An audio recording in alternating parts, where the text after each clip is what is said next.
నమస్తే, welcome to our channel hungry cook with Padma. ఈరోజు recipe బెండకాయ పులుసు. So let's get started. First of all ఉల్లిపాయలు పచ్చిమిరకాయలు తీసుకోండి ఒక కప్తోని. తర్వాత టమాటోస్, తర్వాత ఏమాత్రం సైజు చింతపండు తీసుకోండి, తర్వాత యూజ్ అవుతుంది. తర్వాత బెండకాయలు, కారం, ఉప్పు 1 టేబుల్ స్పూన్. ఓకే, ప్యాన్లో ఏం వాటర్ లేకుండా చూసుకోండి. తర్వాత మళ్ళీ ఆయిల్ వేసాక తులుతుంది, జాగ్రత్త.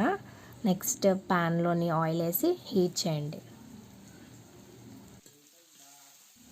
ఆయిల్ హీట్ ఎక్కిన తర్వాత ఉల్లిపాయలు పచ్చిమిరకాయలు వేసి బాగా ఫ్రై చేయండి.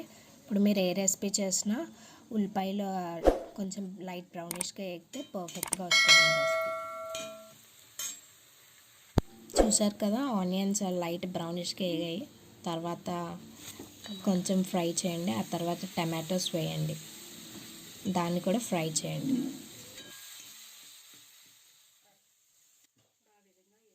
కొంచెం సేపు దాన్ని ఫ్రై చేయండి. ఆ మిక్చర్ని ఫ్రై చేశాక బెండకాయలు వేయండి. మీరు కట్ చేసి ఉంచుకున్న బెండకాయలు వేసాక 1 మినిట్ ఫ్రై చేయండి.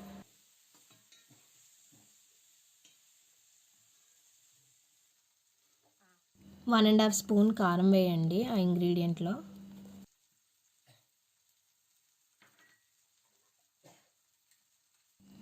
సాల్ట్ కూడా 1.5 స్పూన్ వేయండి. ఉప్పు కారం వేసాక కొంచెం బాగా కలపండి.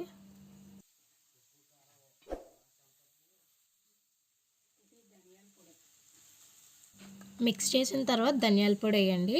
ఈ ధనియాల పొడి వేస్తే మంచి టేస్ట్ వస్తుంది పులుసుకి. 2 కప్పులు నానబెట్టిన చింతపండు రసాన్ని వేయండి.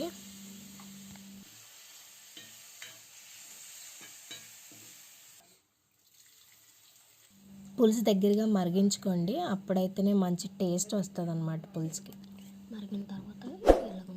మరిగిన తర్వాత ఇలా ఉంటుంది.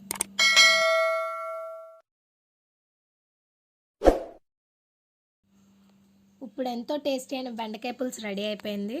మీరు కూడా మీ ఇంట్లో ట్రై చేయండి. ఎలా వచ్చిందో కమెంట్ చేయడం మాత్రం మర్చిపోకండి. నెక్స్ట్ ఒకవేళ మీకు ఈ వీడియో కనుక నచ్చినట్లయితే లైక్ చేయండి.